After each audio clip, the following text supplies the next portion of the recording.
युग में भाद्रपद कृष्णाष्टमी तिथि की आधी रात को मथुरा के कारागार में वासुदेव की पत्नी देवकी के गर्भ से भगवान श्री कृष्ण ने जन्म लिया था। श्री कृष्ण ने बुधवार को रोहिणी नक्षत्र में जन्म लिया था। अष्टमी तिथि को रात्रिकाल अवतार लेने का प्रमुख कारण उनका चंद्रवंशी होना बताया जाता है। श्री कृष्ण चंद्रवंशी, चंद्रदेव उनके पूर्वज और बुध चंद्रमा के पुत्र हैं। इसी कारण चंद्रवंश में पुत्रवत जन्म लेने के लिए कृष्ण ने बुधवार का दिन चुना। भगवान कृष्ण ने माता देवकी के 8वें संतान के रूप में जन्म लिया था। कृष्ण जी का जन्म मथुरा में मामा कंस के कारागार में हुआ था। माता देवकी राजा कंस की बहन थी।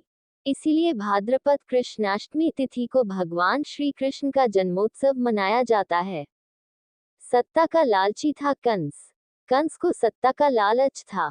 उसने अपने पिता राजा उग्रसेन की राजगद्दी छीनकर उन्हें जेल में बंद कर दिया था और स्वन्य को मथुरा का राजा घोषित कर दिया था।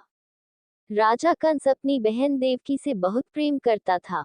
उन्होंने अपनी बहन का विवाह वासुदेव से कराया था, लेकिन जब वह देवकी को विदा कर रहा था, तभी एक आकाशवाणी हुई कि देवकी का 8वां पुत्र कंस की मौत का कारण बनेगा। ये सुनकर कंस डर गया। उसने तुरंत अपनी बहन और उनके पति वासुदेव को जेल में बंद कर दिया। उनके आसपास सैनिकों की कड़ी पहरेदारी लगा दी। कंस अपनी मौत के डर से देवकी और वासुदेव की 7 संतानों को मार चुका था। भगवान श्री कृष्ण जी का जन्म भाद्रपद मास कृष्ण पक्ष की अष्टमी तिथि को रोहिणी नक्षत्र दिन बुधवार की अंधेरी रात में भगवान कृष्ण ने देवकी के 8वें संतान के रूप में जन्म लिया। श्री कृष्ण के जन्म लेते ही कोठरी प्रकाशमय हो गया। तब तक आकाशवाणी हुई कि विष्णु जी ने कृष्ण जी के अवतार में देवकी के कोख में जन्म लिया है। उन्हें गोकुल में बाबा नंद के पास छोड़ आए और उनके घर एक कन्या जन्मी है, उसे मथुरा लाकर कंस को सौंप दें। भगवान विष्णु के आदेश से वासुदेव जी भगवान कृष्ण को सूप में अपने सिर पर रखकर नंद जी के घर की ओर चल दिए। भगवान विष्णु की माया से सभी पहरेदार सो गए। कारागार के दरवाजे खुल गए। आकाशवाणी सुनते ही वासुदेव के हाथों की हथकड़ी खुल गई।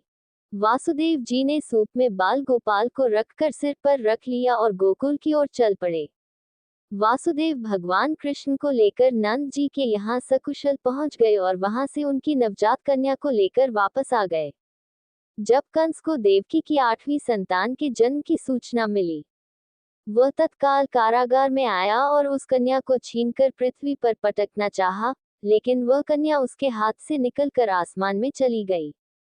फिर कन्या ने कहा, हे मूर्ख कंस, तुझे मारने वाला जन्म ले चुका है और वह वृंदावन पहुंच गया है। वह कन्या कोई और नहीं, स्वयं योग माया थी। बाबा नंद और उनकी पत्नी मां यशोदा ने कृष्ण जी का पालन पोषण किया। राजा कंस ने कृष्ण जी का पता लगाकर उन्हें मारने की खूब कोशिश की, लेकिन कंस की सारी कोशिशें विफल हुई और कृष्ण जी को कोई मार नहीं सका। अंत में श्री कृष्ण ने कंस का वध किया। राजा उग्रसेन को फिर मथुरा की राजगद्दी सौंप दी। इस तरह से जन्माष्टमी की व्रत कथा पूरी हुई।